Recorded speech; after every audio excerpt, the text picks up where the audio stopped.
उद्धव ठाकरे, तुझे क्या लगता है कि तूने फिल्म माफिया के साथ मिलके मेरा घर तोड़ के मुझसे बहुत बड़ा बदला लिया है?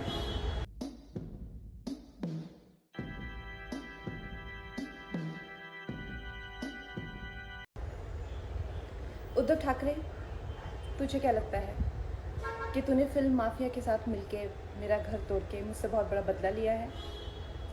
आज मेरा घर टूटा है, कल तेरा घमंड टूटेगा। ये वक्त का पहिया है, याद रखना, हमेशा एक जैसा नहीं रहता। और मुझे लगता है कि तुमने मुझ पर बहुत बड़ा एहसान किया है, क्योंकि मुझे पता तो था कि कश्मीरी पंडितों पे क्या बीती होगी।